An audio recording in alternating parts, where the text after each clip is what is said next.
A number of years ago, my number had come up basically, and I had to repeat the infectious disease boards for my subspecialty certification. It's like this big exam. It's very stressful.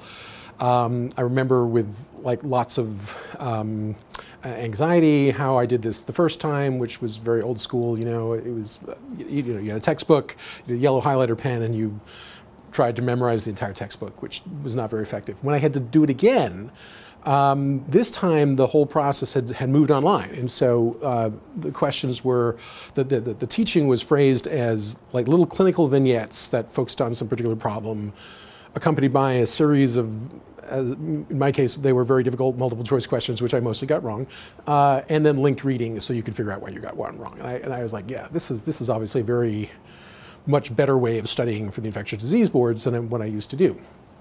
And but because I'm a global health professor and a global health researcher, and because I'm interested in how do we improve the health of populations in low and middle income countries, I kind of started like, hatching this notion like, why can't we do this same thing in some of the countries that we work in?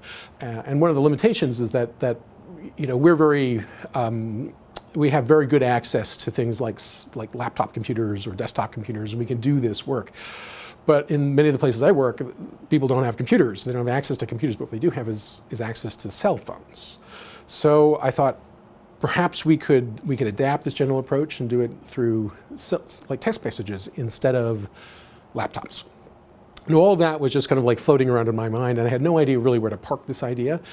And then there was this sort of strange series of coincidences. One of my graduate students had gone off to work for Pathfinder, which is an NGO over in Watertown, doing good work. And Pathfinder had a strong presence at that time in Vietnam. And their delegation in Vietnam had come to Boston. They said they wanted to do some research. But they didn't really have a very clear idea of what it is that they wanted to do, other than they wanted to do something scientific, and they wanted it to be rigorous, and they wanted it to involve mHealth, that is to say, cell phone technology-based interventions. So they came in and they pitched an idea to me, which I really didn't think was very feasible. And so they were looking a little bit glum, and I said, well, I have this other idea. It's kind of crazy, but what do you think? And then I pitched this whole idea of like using text messaging as a way to drive continuing medical education for health professionals in Vietnam. And they're like, wow, we like that. That's great. How do we do it? I said, well, obviously we'd have to write a grant. And they said, well, are there any grants? And I said, as it turns out, the NIH has just issued an RFA to study mHealth in low middle income countries. So we could apply to that, thinking, the chances of us getting this grant are like slim. So I have very little to invest here. But they said, okay, well, you should do that. We should do that. But really what they were saying is that you should do it. So I was like, okay. So I did, and it was summer, and I was like thinking about my vacation. So I like sat down one Monday afternoon and started to write. And by Friday, I'd written basically the whole grant. And we submitted it, and I forgot about it. And about a year later, I got one of those just-in-time notifications from NIH, which are usually generated automatically when they have reviewed your grant, but they don't, I tend to ignore them because they don't mean that you've been funded. And I ignored it and went on holiday. And the program officer called me up and said, why haven't you answered? Because we're about to fund you. And I'm like, wow, that is great and terrifying news all at the same time, because that's wonderful, but of course you have just called my bluff and now we've got to do it. I've never been to Vietnam, I've never developed a cell phone app before that can do this thing, and so all of a sudden it was right there, and we had to scramble.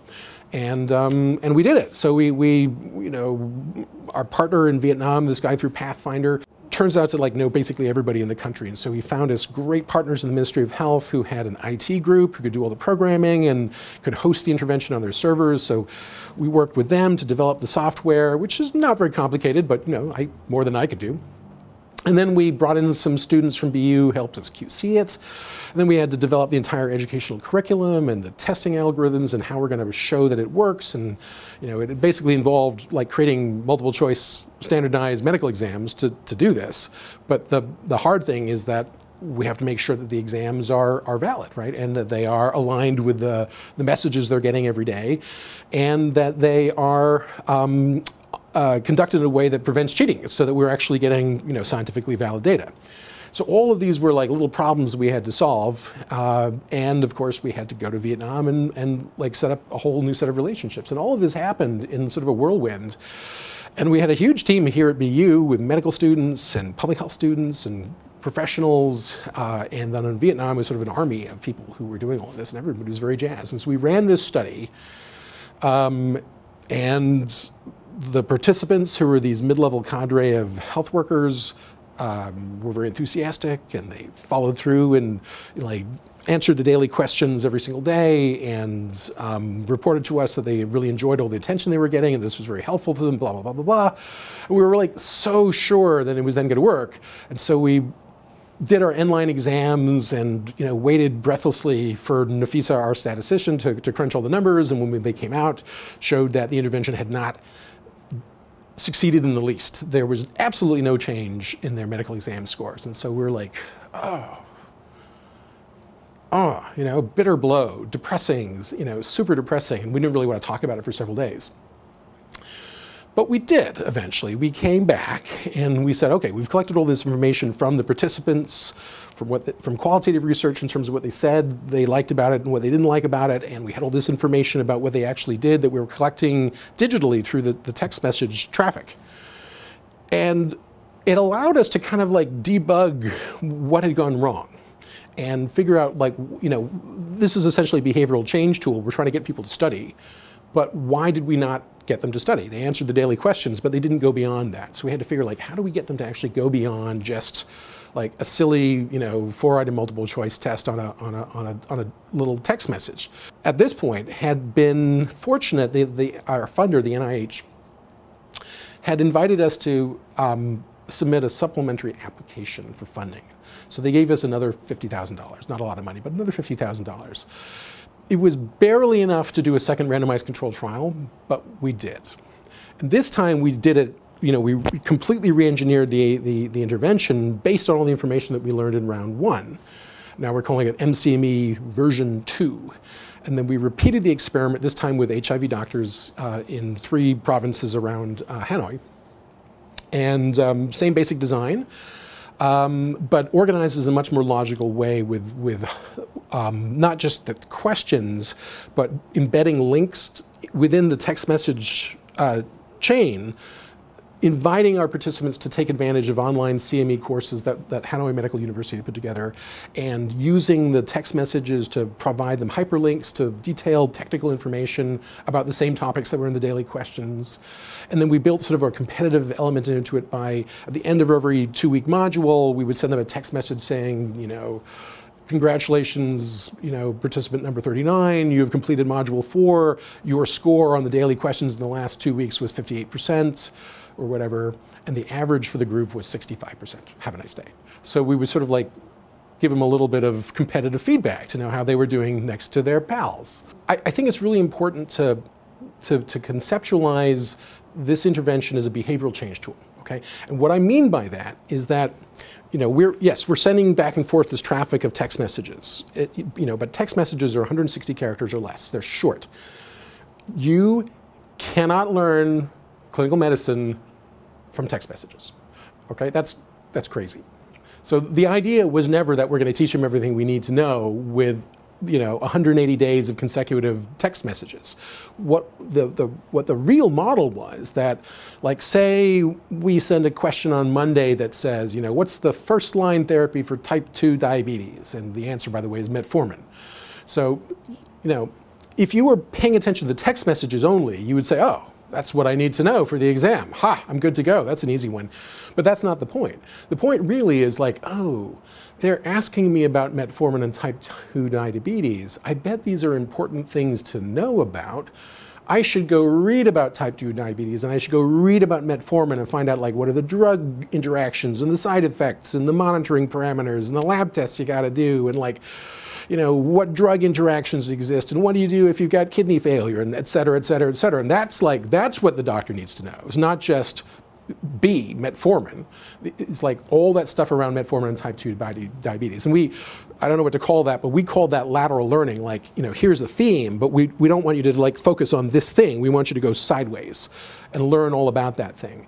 And so the question, like, the feedback loop, the pivot in terms of how we went from our failure with version 1 to our success in version 2, spoiler alert, it worked, was to really get down and figure like how do we manipulate the behavioral change model so that we're actually getting them to engage in lateral learning and not just trying to memorize the daily quiz questions, which is by itself practically useless. And so that was all the engineering around the change in the intervention, was to modify their behavioral study habits. So when we did the second experiment, we explicitly focused on measuring what they did as opposed to what they learned.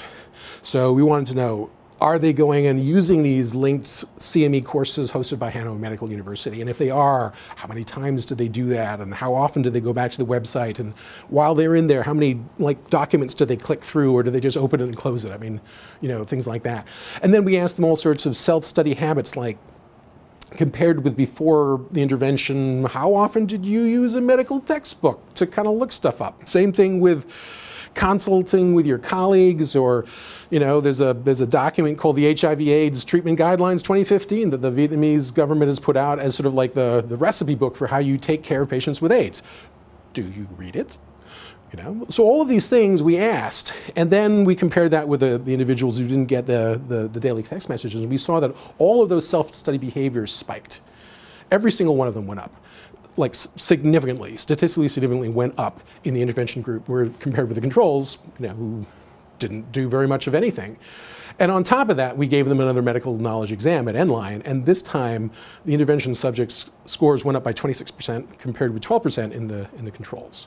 And so not only did they engage in self-study behaviors, but that registered as they actually learned something. One of the key elements of the study design is that the daily questions, the themes represented in the daily questions, were of course the same themes that were in the baseline exam and in the N-line exam, but the questions themselves were never the same. And the reason we did it that way is because, obviously, we're not interested in learning whether they can memorize stuff. What we want to know is, do they engage in lateral learning, which means learning stuff that wasn't in the text messages, but is related to the stuff in the text message. Right? So we're asking them different questions. Now we're asking, question number 1, what's the first line therapy for type 2 diabetes? Answer B, metformin. But in the exam, it's like, what are the common side effects of metformin? Now, they would not have known that from the text messages, but they answered it correctly because they went sideways and engaged in all these other self-study behaviors. And I thought that was where the big win of this study was. And it's important because if you look at the range of mHealth educational interventions that have been developed over the past 10 years, 5-10 years, there's a gazillion of them. Most of them are not controlled studies, most of them are very small, so you can't really tell whether they succeeded, but there were a few which were big enough and had a control arm that you could actually sort of evaluate them in terms of their effectiveness. Now, most of those, 2 of the 3 of those, in fact there's only 3 we could find, didn't work at all. Okay? But the one that did was a study done in China where they found that they could, by presenting this sort of text message-based curriculum, they could, all around the question of using antibiotics for patients with viral respiratory infections, which everybody knows you should not do. And they kind of like wanted to see, could we use text messaging to get people to not do that? And it worked, okay? So that's great. That proves in principle that you can do this. But the thing is that a clinician's job is far bigger than giving antibiotics for suspected viral infections, right? It's like hundreds of things. So you can't feasibly create a separate app for every single clinical behavior that an average primary care physician or HIV specialist would engage in. It's impossible. So the idea of building a curriculum that has to reside within the text messages is folly. Clinical medicine is too big for that. So you can't win that way unless your goal is so narrow that you're just focusing on one behavior, but then you can say, yes, you can do it, but so what? Right? Like, that's not good enough. It's not good enough. If you want to go wide, then I think our strategy actually makes a lot more sense, because we're not actually confining them to knowing everything that was just in the text messages. The very point of this is that they go beyond the text messages. And I think that's why this study is kind of like, it's a little bit unique, frankly, and I think more powerful. It takes the onus off of the text messages for having to carry the burden of all the information a doctor needs to know, which is how most mHealth educational apps have approached the problem. And what we're doing is saying, actually, we need to approach this problem from the perspective of how do you support a broad range of clinical competencies that matches the full spectrum of behaviors of an average doctor. To do that, we need a different strategy, and that's what we did. And so we're very proud of this work. We think it's novel, it's an interesting way, interesting way of seeing the problem and seeing the solution. And of course, the Vietnamese were psyched about this. And so they now want us to take this nationwide and use this as an educational tool for all of their HIV clinicians, as well as probably primary care as well. So we're now trying to gear up to write the next big grant so that we can go back and take a third bite at the apple.